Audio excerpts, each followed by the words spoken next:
Assalamualaikum warahmatullahi wabarakatuh. Apa kabarnya anakku sekalian? Semoga tetap dalam keadaan sehat, dalam keadaan baik, dan senantiasa dalam kebaikan. Oke, seperti biasa, hari ini kita akan tetap bersama saya, Ustazah Eka. Kali ini kita akan membahas tentang aplikasi fungsi kuadrat matematika kelas 9 semester ganjil. Tetap bersama saya, Ustazah Eka. Sebelum kita memulai, kita awali dulu dengan berdoa agar apa yang kita bahas hari ini menjadi barokah buat kita semua. Berdoa mulai.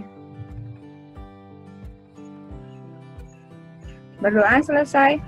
Oke, sebelum memulai tetap semangat ya dengan kita seperti biasa. IEL kita sebelum belajar matematika bisa.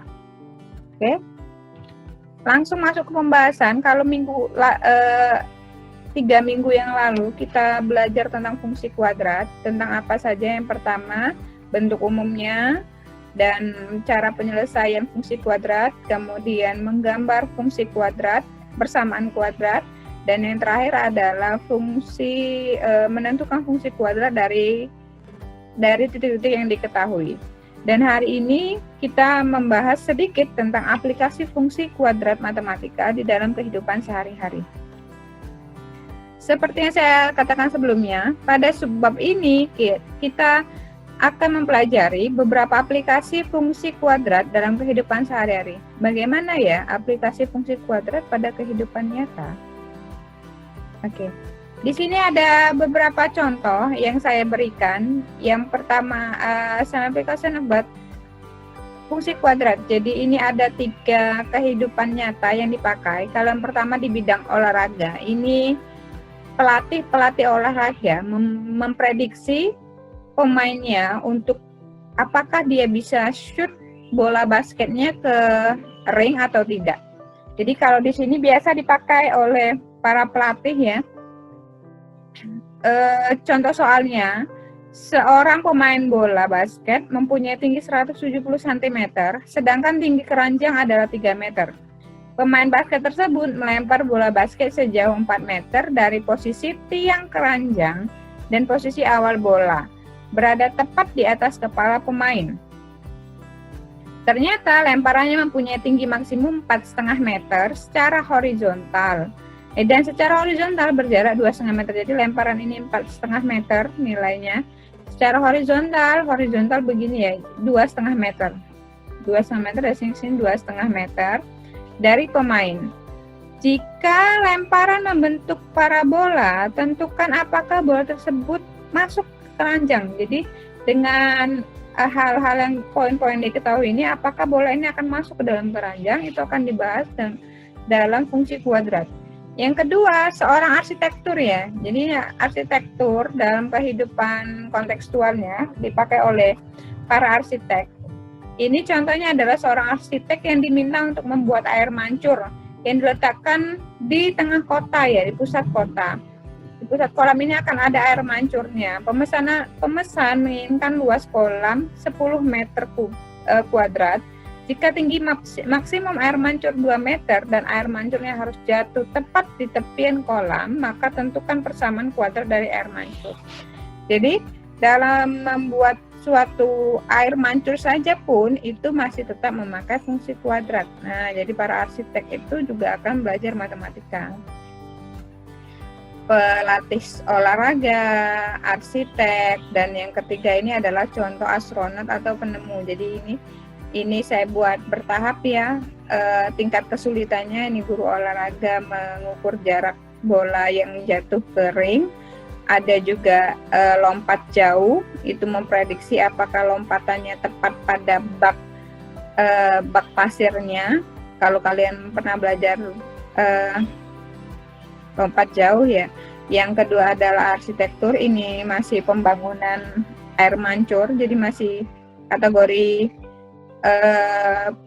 fungsi kuadrat, tapi di bidang lain arsitek itu banyak sekali memakai ilmu matematika. Salah satunya adalah Pythagoras untuk membuat kuda-kuda rumah, atap rumah ya, jadi atap rumah, mendesain rumah atau bangunan, itu semuanya memakai ilmu matematika. Jadi yang punya cita-cita arsitektur mulai mulai mempelajari dengan serius bagaimana mengerjakan suatu soal agar terbiasa ya.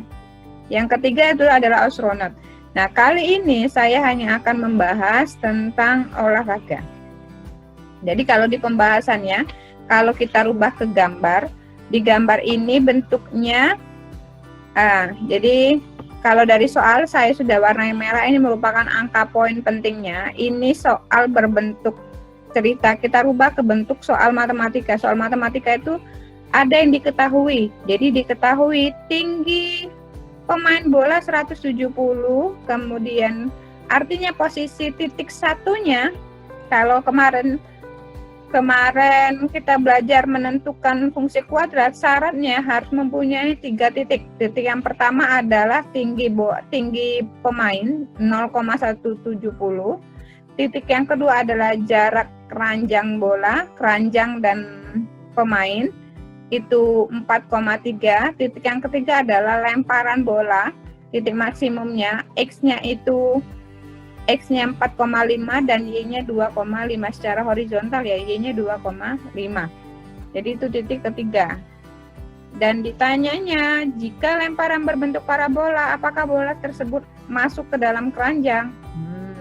Jadi ini soal berbentuk model matematikanya. Jadi soal cerita dibentuk ke model matematikanya, ada diketahui dan ditanya. Pembahasannya, ingat bentuk umum persamaan kuadrat kemarin, AX kuadrat plus BX plus C.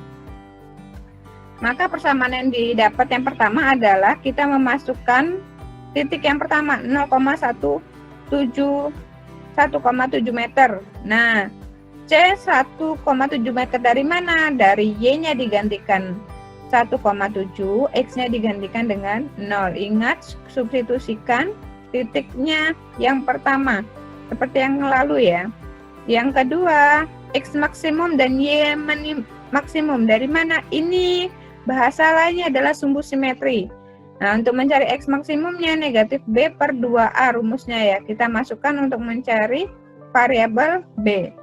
Jadi variabel B-nya dicari dengan rumus X maksimum, variabel yang lainnya juga dicari melalui Y maksimum. Jadi sudah dapat variabel C, variabel B, dan variabel A.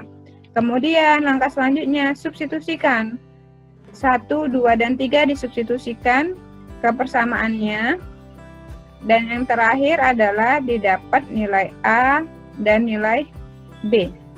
Nah, maka lemparan tersebut.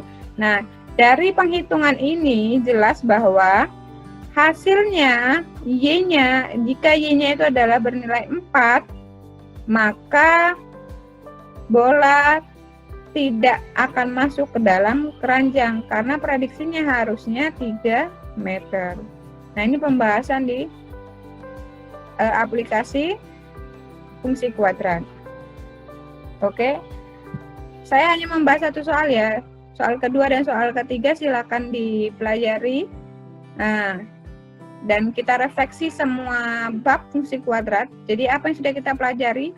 Nah, yang sudah kita pelajari adalah persamaan kuadrat. Pengertian dari persamaan kuadrat diingat, fungsi kuadrat merupakan persamaan dari variabel yang mempunyai pangkat tertinggi adalah 2. Dengan A, B, dan C-nya merupakan koefisien, A dan B koefisien, dan C adalah konstanta. Dengan syarat A-nya tidak sama dengan 0. Kalau sama dengan 0, maka dia menjadi persamaan linear. Kuadratnya udah nggak ada ya. Kalau digambarkan, nah ini bentuk umumnya AX kuadrat plus B. Kalau digambarkan dia akan berbentuk kurva. Nah, ini namanya titik puncak. Masih ingat ya, titik puncak itu didapat dari atau sumbu simetri, bisa disebut sumbu simetri juga. XP untuk nilai X yang tadi ya, itu dapat dari min B per 2A. YP-nya dapat dari D sama dengan min 4A. Diskriminannya B kuadrat min 4AC. Kalau dibentuk grafiknya kalau A-nya lebih dari 0 dan nilai diskriminannya atau B kuadrat min 4AC-nya lebih dari 0, maka kurva berpotongan di 2 titik di sumbu X. Nah, ini pertemuan kedua persamaan fungsi kuadrat ya, syarat suatu grafik fungsi kuadrat. Yang kedua, jika A-nya lebih dari 0, D-nya sama dengan 0, maka dia menyinggung di satu titik pada sumbu X.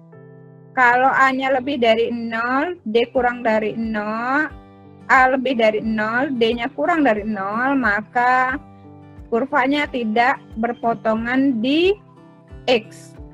Nah, begitupun dengan untuk A kurang dari 0, maka kurvanya memotong ke bawah ya. Kalau lebih dari 0, kurvanya ke atas. Kalau A-nya kurang dari 0, maka kurvanya ke bawah. Oke, demikianlah pembahasan tentang fungsi kuadrat. Saya memang hanya sedikit membahas tentang aplikasi, akan kita bahas lebih lanjut ketika kita mulai memasuki latihan soal-soal UN. Sampai jumpa di pertemuan minggu depan dengan bab yang baru, transformasi geometri. Untuk pertemuan minggu ini sudah saya siapkan di Google Classroom kalian untuk latihan soal fungsi kuadrat. Selamat mengerjakan. Ingat, tidak ada yang tidak bisa bila kita berusaha. Jadi tetap seperti biasa ya, biar kita matematika bisa. Jangan lupa catat apapun yang sudah kalian ketahui. Jadi setiap pertemuan saya sudah menyampaikan, jangan lupa untuk mengumpulkan informasi dengan dicatat, karena apapun yang kalian catat itu akan menjadi ilmu kalian di suatu saat. Mengukirlah di atas batu, jangan mengukir di atas pasir. Oke, sampai bertemu minggu depan. Saya tutup. Assalamualaikum warahmatullahi wabarakatuh.